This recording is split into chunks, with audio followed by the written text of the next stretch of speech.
On a tous déjà entendu parler du complexe d'Oedipe et plus largement de la sexualité infantile, même si c'est pas en ces termes-là. Et il me paraissait intéressant de vous faire une vidéo pour vous expliquer que tout ça c'est parfaitement du flan et que oui, ça a été théorisé par Freud, mais Freud n'a pas dit que des choses intelligentes. Par ailleurs, beaucoup de ces théories sont remises en question aujourd'hui et à travers, encore une fois, des travaux d'Alice Miller, je vous propose aujourd'hui de découvrir comment est-ce que le complexe d'Oedipe est né, comment est-ce que cette théorie-là s'est développée et comment est-ce que Alice Miller y a mis fin. J'espère que ça vous plaira. Le complexe d'Oedipe s'insère dans une théorie plus large qu'on appelle la théorie des pulsions, qui est une des théories principales de Freud. Mais avant de créer cette théorie, Freud avait créé une théorie qui s'appelait la théorie de la séduction. Et donc ça a été les prémices au reste de son travail. La théorie de la séduction, ça vient de quelque chose de très simple, c'est-à-dire que le tout début des travaux de Freud, on est en 1896, il démarre une étude sur l'hystérie dans laquelle il va étudier 18 patients. Il y aura 6 hommes et 12 femmes, oui, parce que à la base, l'hystérie, c'était commun aux deux sexes.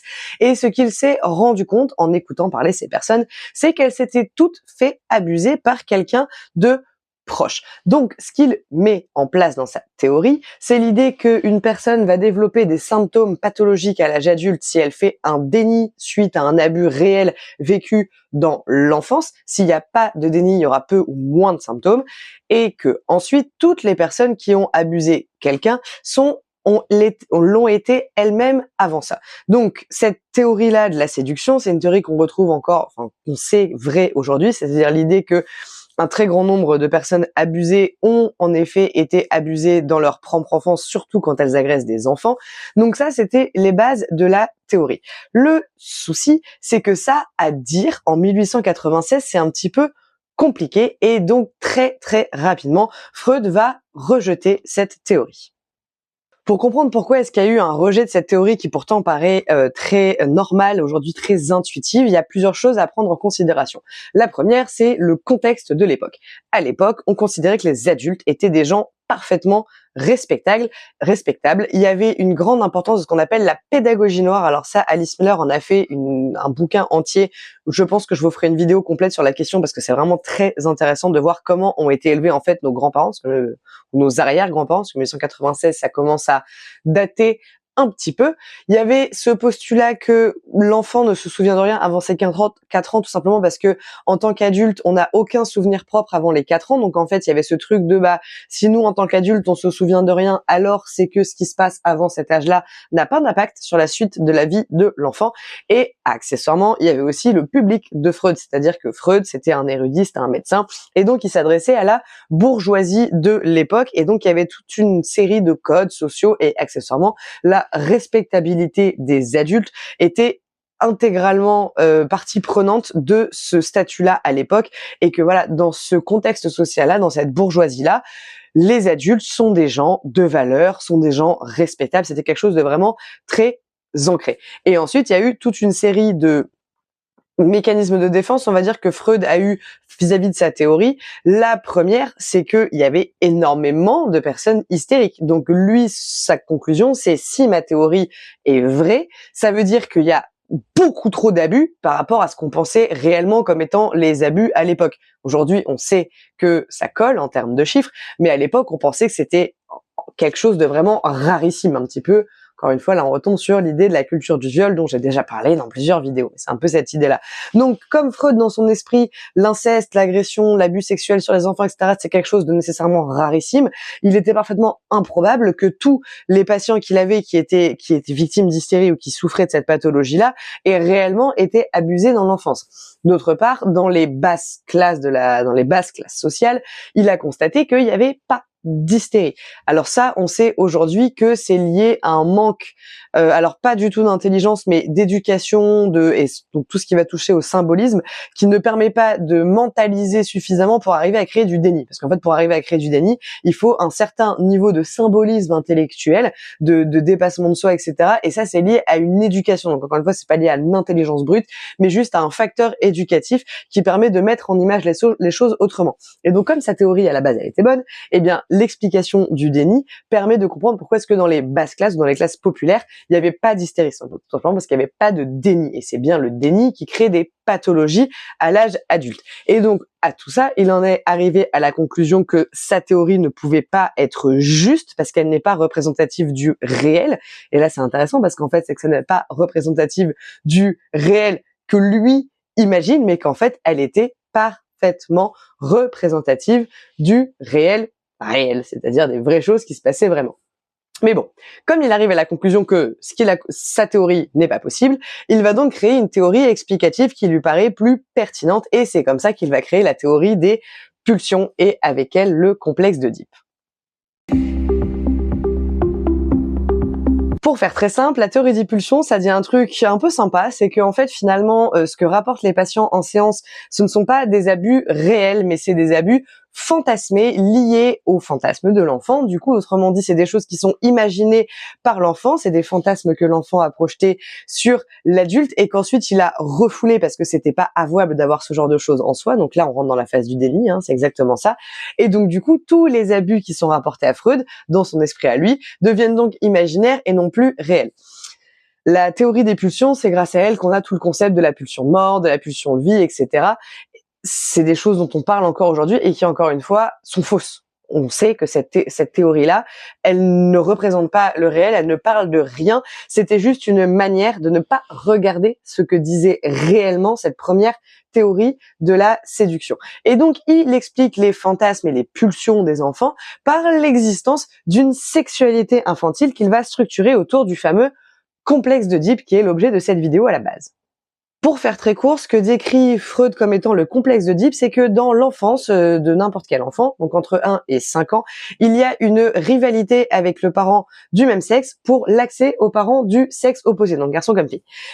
Ça dure de 1 à 5 ans, et ensuite il y a une période de latence à partir de 6-7 ans jusqu'à la puberté, où il n'y a plus apparemment de souvenirs sexuels, de fantasmes, de sexualité infantile, tout ça, ça disparaît, et que les symptômes réapparaissent, ou en tout cas apparaissent, les pathologies, etc., donc notamment l'hystérie dont on a parlé juste avant, réapparaissent quand l'ancien enfant arrive dans sa sexualité adulte.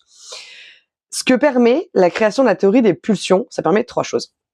Ça permet d'accuser l'enfant de ses traumatismes, c'est-à-dire que du coup, le coupable, s'il y en a un, ça n'est plus l'adulte, mais c'est l'enfant, puisque c'est les fantasmes de l'enfant, etc., etc., etc. Ça permet du coup de protéger le parent. Et accessoirement, dans les cas où il y a un inceste réel et avéré, ça permet là aussi d'accuser l'enfant en expliquant que finalement, le problème, c'est que l'enfant, du fait de sa sexualité infantile naturelle et de ses fantasmes naturels liés à la psyché que n'importe quel être humain porte en lui, l'enfant a séduit ses parents et que certains parents on n'a d'ailleurs jamais étudié les caractéristiques, mais apparemment certains parents auraient du coup cédé au potentiel séducteur de leur enfant et que donc du coup on est vraiment dans une inversion totale de la charge, c'est-à-dire que c'est la faute de la victime. En gros, si la victime s'est faite agresser, s'est faite abuser, etc., c'est de sa faute parce qu'elle a séduit son agresseur. Si vous avez déjà vu les vidéos que j'ai faites sur la chaîne, vous savez que j'en ai déjà parlé quand je parle de la culture du viol, et c'est aussi pour ça que je trouvais ça intéressant de faire cette vidéo-là, parce qu'on est exactement là-dedans. On est exactement dans l'idée de dire que si une victime s'est faite agresser ou violer, c'est parce qu'elle l'a cherché, c'est parce qu'elle a provoqué son agresseur. C'est un discours qu'on retrouve dans la bouche de beaucoup d'hommes de « oui, mais les hommes ont des besoins, oui, mais elle m'a provoqué, oui, mais elle était aguicheuse, oui, mais elle avait tel comportement, oui, mais en fait, c'est pas la faute de l'agresseur. » En gros, c'est un peu ça que ça permet. Alors évidemment, tout ça, ça se passe à un niveau inconscient. Je vous rappelle qu'on est dans les années 1900, donc si déjà c'est difficile à entendre aujourd'hui, parce que ça on a du mal à le faire entendre, je vous laisse imaginer il y a 130 ans comment ça aurait été une tannée de faire ça. Et clairement, le truc c'est que si Freud s'était tenu à sa théorie de la séduction, il aurait été rejeté par tout le monde, et donc on peut aussi supposer qu'il y avait un intérêt personnel, là encore inconscient, de maintenir son statut, de maintenir son rôle et de créer quelque chose qui faisait du sens et qui allait pouvoir lui apporter du crédit, de la reconnaissance, d'être juste tout simplement entendu, et que si c'était pointé avec la théorie de la séduction qui explique qu'en fait l'hystérie est liée aux abus réels et que donc du coup il y a énormément d'abus partout et que c'est un vrai souci, ça serait pas passé. En 1900, ça serait pas passé. Ça passe déjà difficilement aujourd'hui, mais alors à l'époque, impossible. Et donc du coup, à l'époque, aller faire une thérapie, ça consistait à ce que le psychanalyste vous aide à prendre conscience des désirs refoulés que vous avez eus pour vos parents. L'idée, c'était de parler de ces désirs, des plaisirs qui ont pu être associés à ça, etc. Et la finalité de la thérapie, c'était d'arriver à pardonner à ses parents. Alors du coup, pardonner quoi? On ne sait pas. Peut-être pardonner le fait d'avoir été séduit par nos comportements d'enfant normal. Apparemment, ça doit être ça le concept. Et d'arriver à se pardonner à soi-même de les avoir incriminés pour rien. Et évidemment, une telle thérapie, ça aggrave totalement le traumatisme puisqu'on va demander aux patients d'arriver à retrouver et d'admettre des sensations de plaisir qu'ils ont pu éprouver au fait de se faire incester pour de vrai, tout en expliquant que c'est pas un vrai inceste, mais c'est un truc qu'ils ont imaginé parce qu'en fait, c'était exactement ça qui était dit par Freud. C'est que même s'ils ont l'impression que c'était réel comme s'ils l'avaient vécu, en fait, c'est juste un mécanique de leur psyché qui leur fait confondre le fantasme et la réalité. Donc en plus, c'était vraiment nier l'existence même du traumatisme en disant oui, vous avez des souvenirs, vous en êtes convaincus, ce qui est déjà merveilleux d'avoir des souvenirs de ces trucs-là. Hein. C'est déjà techniquement censé être libérateur de pouvoir avoir des souvenirs et de s'appuyer dessus pour guérir. Mais là, non. C'est vous avez des souvenirs.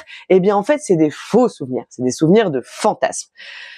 Et vous vous demandez sûrement comment ça se fait que ça ait pu se maintenir aussi longtemps. Eh bien, tout simplement parce qu'il y a une mécanique très simple avec la psychanalyse, c'est que si t'es pas d'accord avec ce qui est dit parce que toi tu t'en souviens pas ou que ça résonne pas comme il faut chez toi, bah c'est juste parce que toi t'es encore dans le déni, que toi t'as encore tes souvenirs refoulés, et c'est parce que tu n'arrives pas à y avoir accès que tu ne comprends pas la théorie. Donc là c'est un peu le pile je gagne face super quoi, et que l'idée qu'il y ait un désir sexuel chez les enfants, une sexualité infantile, évidemment, c'était choquant à l'époque, mais toujours moins que de dire que les adultes utilisaient des enfants à des fins sexuelles. Donc l'idée, c'était un petit peu choisir entre la peste et le choléra, et du moins pire, c'est sûr que c'était beaucoup plus entendable pour les adultes de l'époque d'incriminer les enfants que de reconnaître ce qui se passait réellement dans les foyers. Et là arrivent les travaux merveilleux d'Alice Miller qui, elle, s'est rendue compte que dans la psyché de ses patients, il y avait évidemment des choses qui touchaient aux atteintes sexuelles, mais qu'il n'y avait rien, elle n'a jamais rien, quand elle était vraiment dans l'écoute, elle n'a jamais rien réussi à trouver qui s'apparentait à du fantasme ou des désirs. À chaque fois qu'il y avait du sexuel chez les enfants, c'était toujours teinté de sécurité, d'angoisse, de désorientation, de culpabilité de soi, etc. Donc, elle n'a pas retrouvé, en fait, tout simplement dans sa pratique personnelle, dans sa pratique thérapeutique, la théorie de Freud. Elle a, elle aussi, trouvé ça très intuitif à l'époque de voir, en fait, dans ce que Freud appelle la sexualité infantile, donc en fait la manifestation qu'ont les enfants pour leur corps, le corps des autres, cette espèce de curiosité, comme des choses naturelles qui n'ont rien à voir avec le sexe. Autrement dit, ce qu'on appelle l'auto-érotisme, donc c'est la découverte de son propre corps, de voir qu'il y a des endroits, c'est un peu plus sympa que d'autres. Tout ça, c'est pas sexualisé chez les enfants. C'est juste comme ça, ils découvrent. Il y a de la curiosité aussi générale pour le monde, soit les autres, les différents sexes, etc. Et le point névralgique du complexe d'Oedipe qui touche à l'idée de la jalousie et de la rivalité avec le parent, elle voit ça de manière beaucoup plus sensée, comme étant tout simplement l'envie et la jalousie juste du monde des grands, de vouloir faire comme les grands, d'être déjà un grand, d'être reconnu comme étant un grand, etc.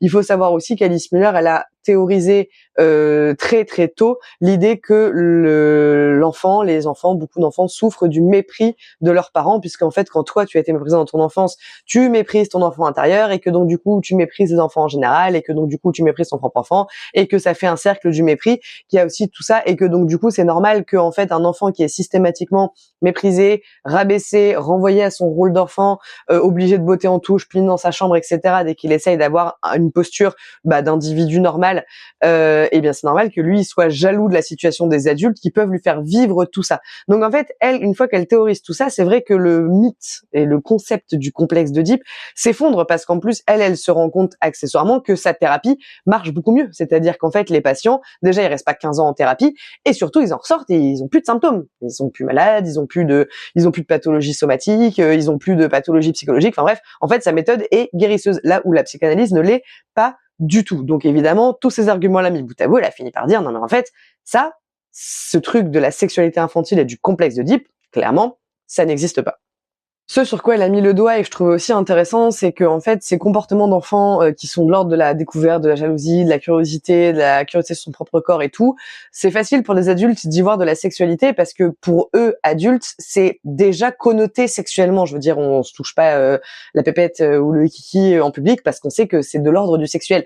Mais pour un enfant, vu qu'il n'y a pas de sexualité infantile, eh ben évidemment, c'est pas du registre du sexuel. Et donc en fait, y voir une sexualité infantile, c'est juste les adultes qui projettent sur les enfants ce que eux sont en tant qu'adultes. Mais encore une fois, et on ne le dira jamais assez, pour avoir du désir sexuel pour quelque chose, il faut des hormones. Ok, s'il n'y a pas d'hormones, il n'y a pas de désir. C'est fait pour. C'est à la puberté, elle sert à ça. Donc en fait, un enfant qui est pré-pubère ou même en cours de puberté, il n'est pas capable d'avoir du désir sexuel et d'avoir une envie sexuelle, tout simplement parce que le corps n'est pas à ce stade de développement et n'est pas capable de fournir un truc pareil. Et c'est là aussi où ça devient intéressant, c'est que les théories freudiennes, même s'il y a eu du bon dans ce qui a été théorisé, c'est 1900, donc forcément la science, la biologie, les connaissances des hormones, etc., tout ça, ça a fait un grand chemin depuis, et donc on sait aujourd'hui que pour qu'il y ait sexualité, il faut des hormones et il faut une puberté. Donc évidemment, tout ce truc-là, ça ne marche pas, et le mythe des fantasmes, bah là c'est pareil, c'est non, on veut dire les chiffres sont formels aujourd'hui. L'inceste, c'est pas du fantasme, les violences sexuelles, c'est pas du fantasme, tout ça, ça relève pas du fantasme du tout. Il y a deux autres points qu'elle mentionne pour achever de déconstruire cette théorie, voire même de détruire, j'ai un petit peu envie d'employer ce terme, c'est que la période de latence que décrit Freud, donc je vous rappelle, complexe d'Oedipe, c'est de 1 à 5 ans, ensuite période de latence de 6-7 ans jusqu'à la puberté, et ensuite les symptômes qui apparaissent avec la sexualité adulte. Bon, elle explique qu'en fait, cette période de latence de 6 ans à la puberté, où tu n'as bizarrement plus de fantasmes sexuels et de réminiscences et d'images d'inceste fantasmées et pas réelles. Elle dit tout simplement, c'est que dans cette société-là et à cette époque-là, il y avait une vraie proximité avant 5 ans entre les enfants et les personnes qui étaient en charge d'eux, que ce soit les parents, les nourrices, etc. Tout simplement parce que c'était vachement plus confortable. Et que en fait, la période de latence observée par Freud, où il y a plus de comportement de fantasme sexuel, c'est juste la période où l'enfant il est séparé naturellement de ses parents et que donc du coup il y a plus de possibilités d'inceste et de recours sexuel. Et ça, c'est pareil, ça paraît tellement plus pertinent que toute une histoire de fantasme lié à un truc et que en fait après tu refoules. Enfin, la lecture d'Alice Miller, elle est tellement plus terre à terre, sensée, efficace, pertinente que, en effet, du coup, le complexe d'Oedipe et la sexualité infantile tombent naturellement. Et un dernier élément qui va contre le complexe d'Oedipe, c'est que évidemment l'histoire d'Oedipe, parce que c'est pas Freud qui a écrit ce mythe-là, il a juste pris un mythe ancien qui lui paraissait collé à son histoire. Et ben c'est l'histoire d'un garçon. Et que donc du coup, quand tu essayes de l'appliquer, de le renverser pour l'appliquer aux filles, et ben ça marche pas, parce qu'en fait le complexe d'Oedipe, quand il est appliqué aux femmes, il explique que pour Freud c'est résolu quand elle devient mère, c'est-à-dire qu'elle a alors il parle d'envie de pénis, elle a envie du pénis du père, et que cette envie de pénis est soldée par la maternité. Donc ça veut dire qu'une femme qui devient mère, elle est condamnée à être en fait une demi-femme ou à avoir une psyché inaboutie jusqu'à ce moment de la maternité. Ça marche pas du tout. Et accessoirement, la théorie de l'envie du pénis sur lequel Freud a écrit des quantités de pages de soi-disant voir chez les femmes cette envie d'avoir une bite, etc. Ce truc-là, en fait, Alice Miller, elle le lit d'une manière beaucoup plus simple, et sûrement aussi parce que c'est une femme, c'est que à cette époque-là, la société était hyper patriarcale et que les filles, c'est pas qu'elles avaient envie de ce que les garçons avaient entre les jambes, c'est qu'elles avaient envie du statut des garçons, c'est-à-dire qu'en fait c'est juste qu'être un garçon c'est vachement plus chouette, c'est vachement plus simple, c'est vachement moins contraignant, c'est vachement moins chiant aussi, et que du coup ce que Freud appelle l'envie de pénis de manière parfaitement homme centré ou personnalité centrée, ou enfin centrée sur le masculin, c'est juste la lutte des femmes sur le bah oui, en fait on n'est pas égaux, donc évidemment qu'on préférerait être vous que nous. Enfin à un moment donné ça paraît tellement évident aussi, mais il a fallu que ce soit écrit par une femme 70 ans plus tard pour qu'il y ait peut-être des gens qui commencent à réfléchir, sachant qu'il y a encore des psychanalystes qui travaillent avec ce genre de théorie, et c'est pour ça que je ne dirai jamais assez de vous méfier des psychanalystes, surtout quand ils sont freudiens ou lacaniens, puisqu'ils sont encore complètement en train de travailler avec ça. Et ça, il faut pas travailler avec. C'est vraiment, c'est des théories, il faut les oublier. Ça a été une erreur, c'est ok parce que c'était il y a 130 ans et qu'on comprend que ils aient pu fonctionner comme ça, et c'est d'ailleurs aussi l'objet de cette vidéo, mais faut pas faire des thérapies avec ces gens-là. Vous allez thérapiser rien du tout, ça va pas aller mieux, surtout si vous avez été victime de violences sexuelles. Donc voilà, méfiez-vous de ce type spécifique de praticien. Même si aujourd'hui, on va pas se mentir, évidemment, la théorie des fantasmes proprement parler et l'idée que les gens qui rapportent des cas d'inceste, c'est des fantasmes freudiens, etc., c'est quand même relativement bien déconstruit.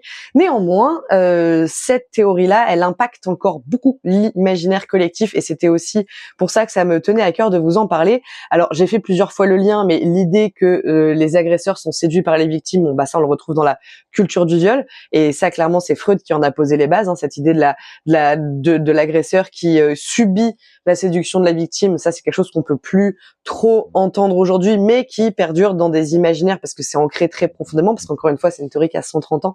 Donc forcément, elle a eu le temps d'infuser.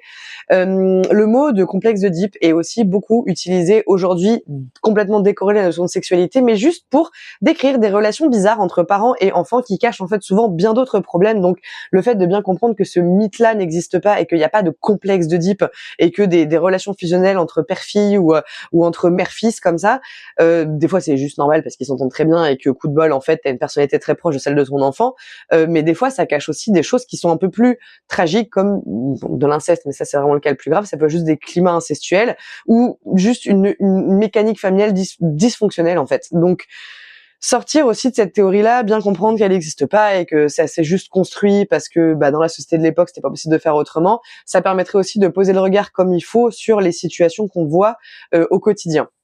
Il y a évidemment là-dedans aussi l'injonction et l'obligation de pardonner à ses parents comme si c'était vraiment la solution à quelque chose. Ça n'est la solution à rien. Je veux dire, il y a des gens, on peut pas leur pardonner ce qu'ils nous ont fait, nos parents, nos oncles, nos tantes, des gens de l'extérieur. Bref, il y a des choses qui sont impardonnables et c'est important de laisser aussi ça aux victimes. C'est de non, en fait, je ne veux pas pardonner ce truc-là. Le pardon, c'est un truc qui se retrouve aussi beaucoup dans le développement personnel qui me gonfle parce qu'encore une fois, c'est contre-productif et que non, le pardon n'est pas l'aboutissement d'une thérapie. C'est pas vrai. T'as pas besoin de pardonner pour guérir. C'est complètement faux. Ça, c'est juste une manière, surtout quand on dit qu'il faut pardonner aux parents, c'est juste une manière de protéger les parents et de ne pas prendre en compte réellement le vécu de l'enfant. Et enfin, le dernier point, évidemment, c'est de responsabiliser ou culpabiliser les personnes pour leur vécu, pour ce qu'elles ont réellement vécu et ce qu'on leur a fait, en fait. C'est-à-dire de dire, tout ce que tu as vécu, c'est de ta faute, c'est toi qui l'as voulu, c'est toi qui l'as cherché. Ça, c'est pareil, c'est très présent dans le développement personnel avec toutes ces histoires de tu attires ce que tu es responsable de tes vibrations, les 5 blessures qui empêchent d'être soi-même, qui parlent carrément de réincarnation jusqu'à être capable d'accepter et de pardonner ta blessure principale avec les traumatismes qui vont avec. Donc, bref, tous ces trucs-là, c'est hyper toxique, c'est hyper dangereux et surtout tout vient en fait des théories freudiennes. Alors je sais que le lien se fait pas aisément parce qu'encore une fois, il faut avoir lu tous ces trucs-là pour les voir. Il faut s'être intéressé à la question. Voilà. Donc j'espère que, en tout cas, cette vidéo-là qui visait à faire un petit peu de pédagogie là-dessus, un petit peu de vulgarisation autour de tout ça, vous aura plus on va continuer à travailler sur les travaux, les thèses freudiennes et la déconstruction par Alice Miller qui est à chaque fois de très bonne aloi et surtout extrêmement d'actualité. Donc si ça vous plaît, comme d'habitude, vous vous abonnez, vous pouvez liker, vous pouvez commenter, vous pouvez faire tout ce qui vous plaira. Et moi je vous dis rendez-vous la semaine prochaine, tous les jeudis à 18h pour une vidéo sur cette chaîne. Bonne journée!